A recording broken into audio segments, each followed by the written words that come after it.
wrestling goes back to, you know, bringing in the crowds and on the independent level as much as in the big leagues and stuff, and we can get it back to where it once was. Bottom line is Eddie Mansfield ought to have been shot. Period. You know, and Dr. Death ought to put his fist down John Stossler's throat and ripped his liver out. You know, I mean, it's a fact of the matter. Don't forget about Vince, just so we just so Vince don't pay taxes. It's all fake. Don't worry about it. Sports entertainment. Yeah. So. Yeah, that's why we put the T-shirt out. Besides, I hate Cornette. The fact that, you know, that's why we put the Sports Entertainment Sucks T-shirt out, because, you know, it does. You know, I mean, I'm a wrestling fan. I want to watch wrestling. You know, that's why I'm a Jerry Lynn mark. You know. We were watching Johnny and I in the hotel room this morning. We turned on the TV, and sure enough, there was WWE, the big cane and ambulance and stuff, and it didn't even look like it wasn't a wrestling show. It looked like some really bad theme movie or something. Yeah, it was horrible. Yeah. And then, you know, how many years was Kane for? That's pretty good for a guy to burn up. All of a sudden, he can talk very well. And he can talk very well. I mean, it's medical science, but I mean, you know, I think. Yeah, then he used to talk to cancer. Yeah. I think as long as you have guys like, you know, AJ Styles that, you know, really shove up their ass in the long run, but he doesn't curse. You know, and let you in on something and tell them to shove it up their ass, you know, on the advice of Jerry Lynn. You know? Well, I'm serious. I believe I can say you've told me on more than one occasion that the worst time of your life was the year spent there. Well, yeah. WCW too. Yeah, okay. You had a question, didn't you? You put your hand up, you had a question. Don't be shy. Go ahead. Being a big Brody fan when I was in my younger days, I want to know a little bit more about the origin of the Footer. Oh, God. Jeez. Honestly, like, parts unknown, man. There is no origin. He just is. Next.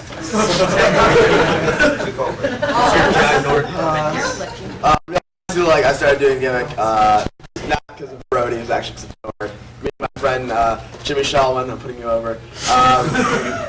We were like big Brody Nord marks. We always like marked after his stuff, and we always joked about getting like furry boots. And when you're 150 pounds, this business, you need something to separate yourself from everybody else, because guys my size are a dime a dozen. So I had my mom make me some furry boots.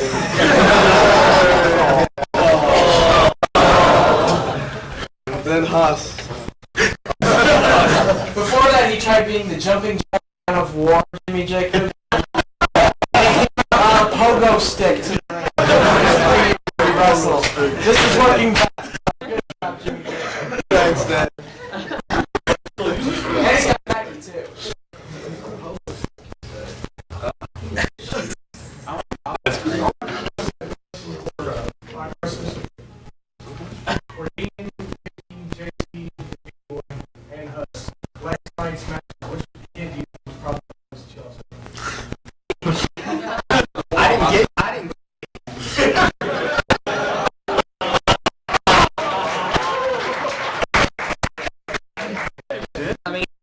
Mostly BP because my singlet holds my balls to one side. I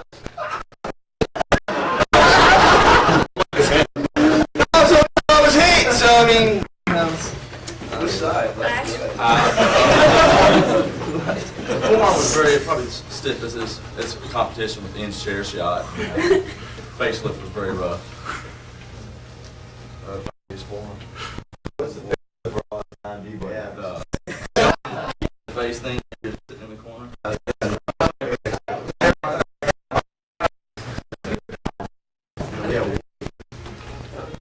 Mickey? All of it?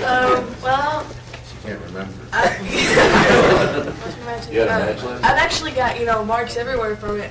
it has to be somewhere between, oh God, it's either the headbutt, Which one? because my head, yeah, which one, I don't remember which one. Because In the back of the head, you rolled over and said, Jesus.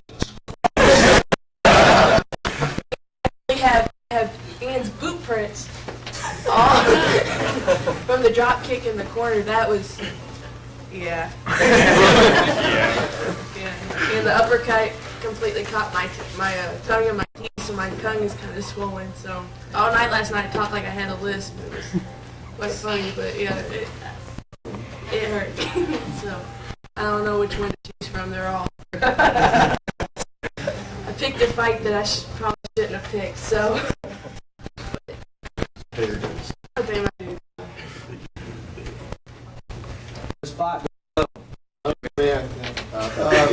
The hardest that I took last night was funny.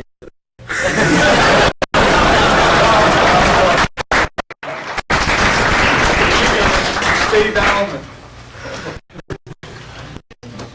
Oh my. These young kids nowadays. I hit you with 2 forearms. Oh yeah, she did. I forgot about that. Yeah, the one was pretty good. Yeah. But you still hit like a girl. But for a girl, you know. Don't say nail pound. Mark told me next time to tell you it was him who taught me, so. Okay. Anyone else? Anybody? Ask Jerry, if you could work anybody as your last match, hopefully it won't be, but who would you work? Sean Walton. Actually, there's, Well, what about that dude I saw you on the Minnesota tape with? Lightning Kid. No. Right? No, the one dude. Dude, you were covered in blood. You were fighting all over this like big gymnasium. Johnny Stewart? Johnny Is that Parks. JV's fast? Yeah, that Jimmy guy. That hell yeah. I would say, oh boy, that's tough. I'll raise your hand. Kurt Angle, Shawn Michaels, X-Pac, and Eddie Gilbert. I can't pick one, but I always wanted a chance to work with Eddie Gilbert, never got a chance. I did. Down to one, you know, but We have to. I can't.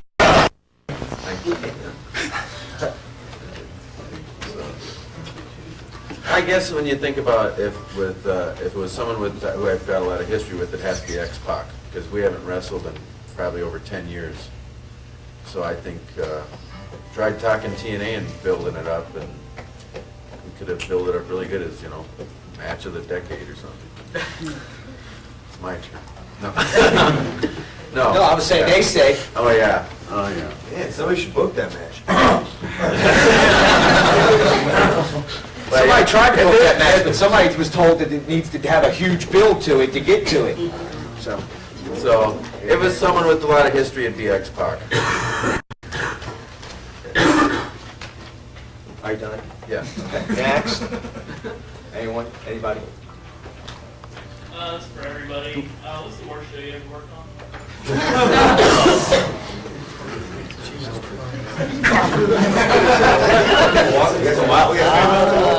House. What kind of the worst show though? The crowd? Yeah, are you saying the crowd, or just, you know, when you were watching the other matches, you were like, Jesus Christ, I can't believe I'm a part of this? Huh? Matches. Matches?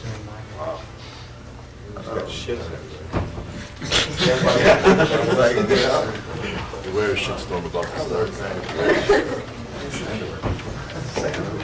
That's an umbrella. What was the name of that show that we worked in the first nights of Columbus? Adam Simmons? Yeah, the Adam Simmons show. Yeah. What was the name? There was 8 people paid. Yeah.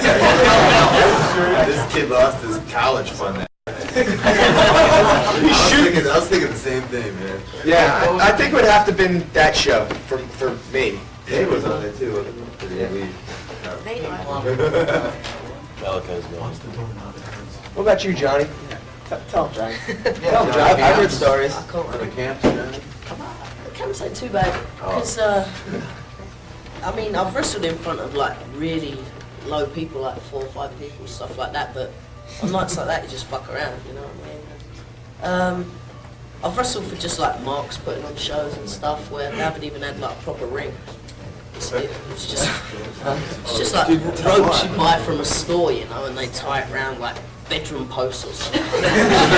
Wow. But more often than not, they pay more than regular promoters, so I like doing those shows.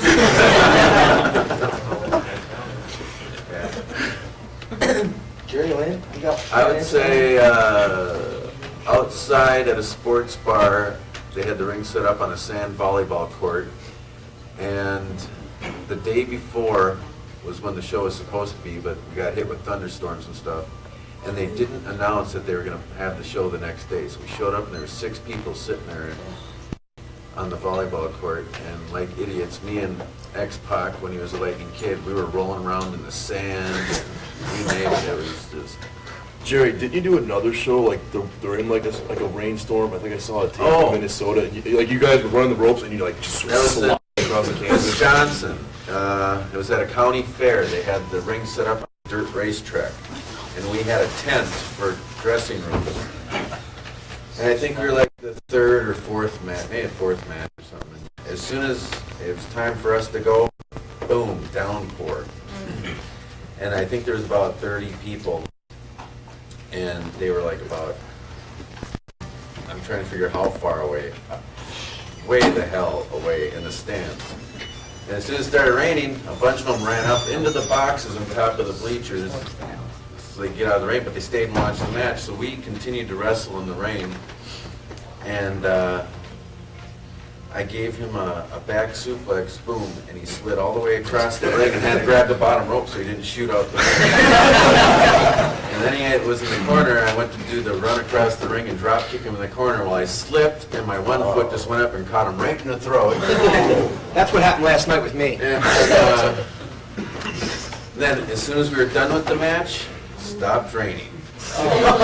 But luckily, we didn't have to do the Battle Royal because everyone who was in the Battle Royal came back caked in mud. So we lucked out. Just because we wrestled through the rain, the promoter didn't make us do the Battle Royal.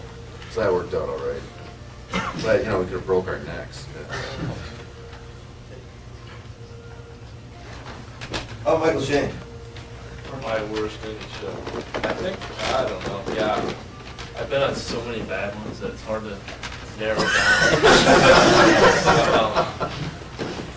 I've worked, I guess one of the worst, there's 2 actually.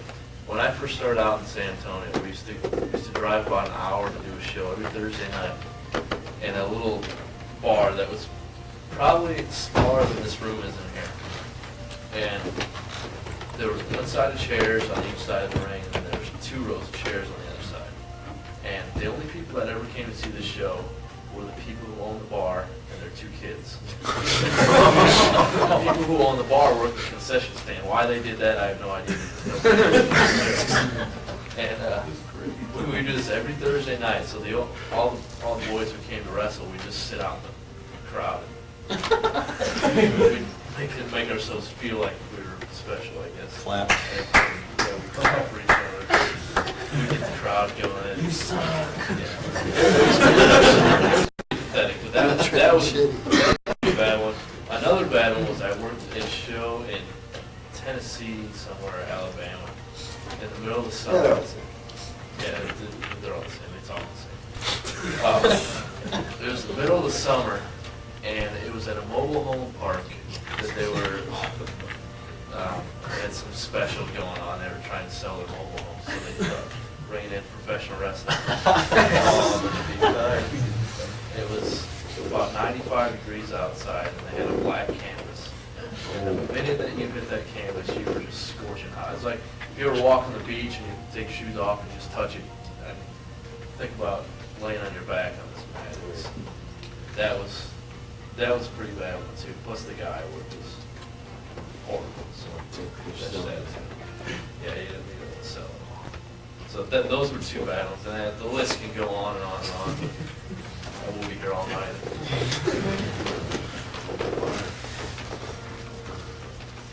Next. For a pizza guy, you got a lot of questions. I got a lot of time to think driving in the car. I've seen, you trained like Mickey and JC and some of the others. What can we expect from some of your new students that haven't debuted yet? If there are any, what can we expect from them? Tommy Thompson, the kid that got us to high school in Salem when we lost the Clarksville building, he's got a tremendous amount of heart and really good knowledge of wrestling past, wrestling history, and very good athlete. So I think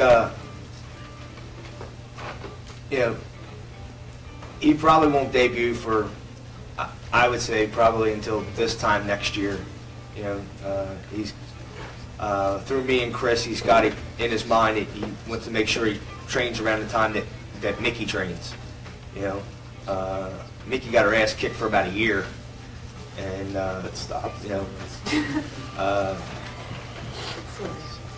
The thing is, I think so many guys that have wrestling schools, and I think Jerry will back me up on this, they think, okay, if I get this kid in the ring, he's going to sell 25 tickets to his friends, so I'm going to get him in there as quick as I can, and me and Chris really don't worry about that when we're training somebody. What we're worried about is when they're ready, because, like I said last night, all I have is, my reputation, and if you, put somebody out there when they're not ready, It's just going to turn off the fans and they go, what the hell is this crap, and not come back. Right, exactly. And that's a reflection on you, because if you notice, most of the time when she's introduced as Chris Hero and Ian Rotten student, we also want people to think, well, I'd like to go train there because, she's pretty good or he's pretty good, and I think JC will tell you, he's learned an incredible amount of wrestling knowledge between myself and Chris, and also the thing is, as far as training somebody is concerned, Frank Robinson was a great home run hitter, but he was a shitty manager. Just because you know what you're doing, don't mean that you can train somebody to do that also. And like personally, I think I got trained by the best guy possible in Axel, because he taught me when somebody was beating the shit out of me and it was wrong. He taught me, this is wrong. When you get hit this way, this is wrong. You need to let them know back. And he taught me what was right. In the same aspects, and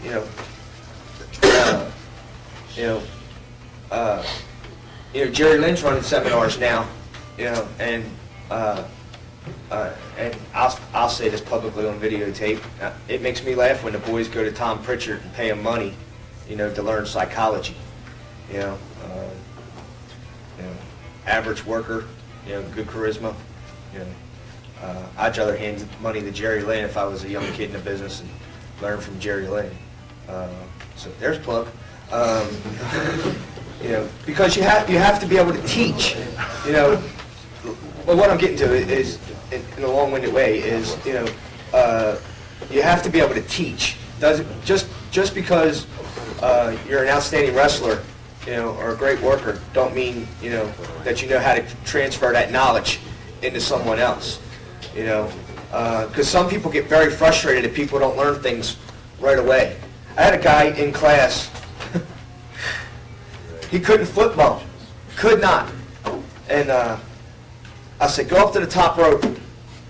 And JC enjoys this. And go up to the top rope and, I'm going to flare bump him. So he gets over fear of putting his feet over top of his head.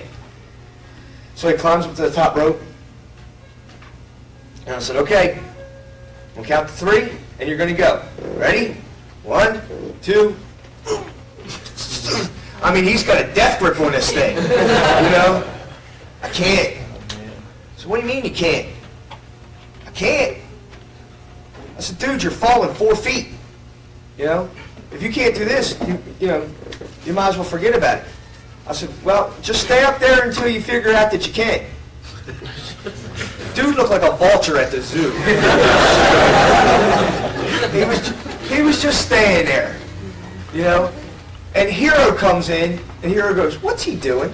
I said, he won't jump off of there. He won't do the flip bump off of there. He goes, yes, he will.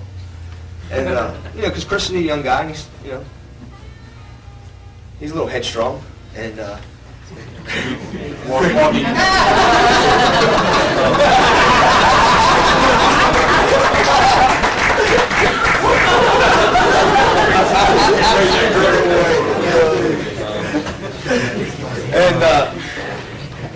Chris goes, jump! He goes, if you don't jump, I'm going to get in there and I'm going to beat you up. And the guys... and Mickey goes, jump, dude, it's not that bad. You know? JC goes, man, just jump. You know? He's like, I can't. And he never stands up. You know, the whole time he's just in this crouched position. You know?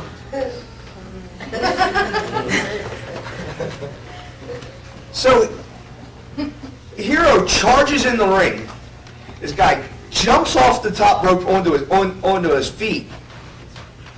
Hero, first forearm he hits him with is a good work forearm. Guy lays on the mat. Hero punts him in the ribs, forearm to the back. Guy, huh? Is that what you're Chris Hero? Not a good plug for Chris Hero School. Yeah, it is, because it's a funny story, actually. The guy jumps out of the ring and goes, I can't do this. He goes, how much for private training? I'll pay you $10,000. Am I lying? He goes, I'll pay you $10,000. I'll pay you $10,000. Didn't he say something like, I'll pay you $10,000, just don't beat me up, just teach me wrestling? Yeah, just don't beat me up, just teach me wrestling. I said, dude, you have to be able to have some athletic ability. You know? And right there, you know, the guys offered me $10,000. I was like, you're really not cut out for this. You know? I mean, you just, you know, you need to go home. You know? And dude comes back one more time. And we're teaching Mickey offense at this point. Mickey hits this guy with a forearm to the rib cage. He gets out of the ring.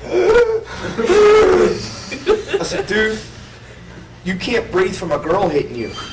What are you going to do? All phones off, please. Don't you those like little things like the movie theaters like that? And you know, the guy eventually quits. Okay. And what makes this story really funny is it's my wife's sister's husband's brother. See, we explain things a long way in Kentucky. Because I also don't claim the guy as my brother-in-law, so I can't say it was my brother-in-law's brother. But did he get like really bad? anyway, you know, when they asked me how he was doing, I said he quit. And while they went to him and said, you know, why'd you quit? And he said, because I got this girl in there that hit me too hard. So you have to weed out the bad ones and just kind of send them home also, which is, you know, when guys, though I haven't been in the business anywhere near as long as Jerry Lynn, when I'm not saying anything bad, but when we broke into business, we got the shit kicked out of us. You know, we got beat up. You know, I remember the first day I heard the word kayfabe. I said, "What the hell is that?" You know, I went. You know, for those of you who don't know, I started out with Dennis Whipwreck in the backyard, and when they told me, you know, we're going to do this, I said, well, that ain't the way the pro guys do it. They were like, what do you mean? That was a mistake. They were like, yes, it is. I was like, so you're telling me wrestling's not real? Is that what you're telling me? I mean, because I was hook, line, and sinker, 20 years old. believed it as much as could be. You know, I mean, I guess because I grew up on watching guys that didn't miss. You know, I mean, I grew up on the Road Warriors decapitating people at the Baltimore Arena. You know, and people just mauling one another and all that stuff. So I mean, yeah, you have to weed. I believe you don't have to worry about the money, you know, and you have to weed out the ones that have no heart. Yeah, because your name's on the line. You want someone who's the drizzling shits running around going, yeah, Ian Rotten trained me. And if it's telling Cornet that, figures.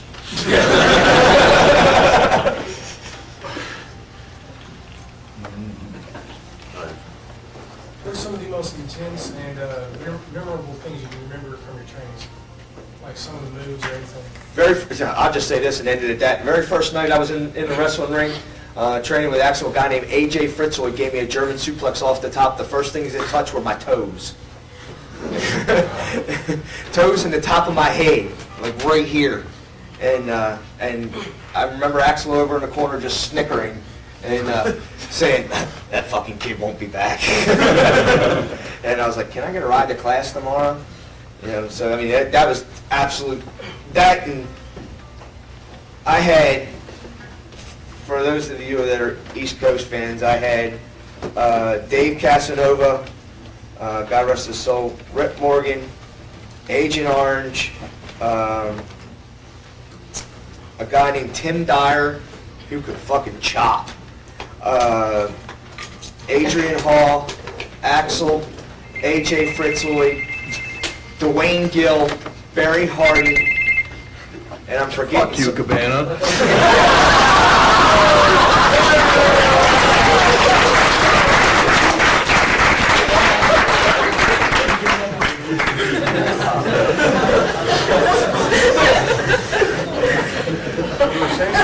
Anyway, they took my shirt over top my head, and the 10 of them chopped me until their hands were sore. And then with my shirt over my head and my chest bleeding, actually whipped me into the other turnbuckle where I couldn't see where I was going until I ran face first into it. And it hurt like hell. AJ Styles, you got any bad memories of training? Oh.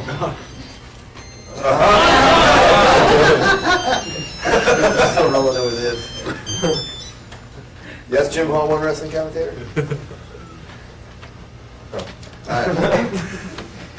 You know what? I think honestly, it's sad to say that I probably had it easier probably than all these guys. It isn't right to say, but this guy, Rick Michaels, he trained me, showed me a couple bumps, and I do mean a couple, showed me a headlock. Just as basic as it can be, but as far as training goes, I remember, I guess the tryout was just bumping the crap out of me, I had an ice cream headache for like 30, 45 minutes, and it was horrible. I don't know if you've had an ice cream headache before, but it really hurts. What about you, Jerry? Yeah. See, I like this question. Well, Brad Rangens trained me, and he was an Olympic wrestler and stuff, and he's back then he was known throughout the wrestling world as one of the biggest shooters in the business. He wasn't a tall guy, but he's just short and stocky and about as round as a big tree. And he just put us through such grueling training.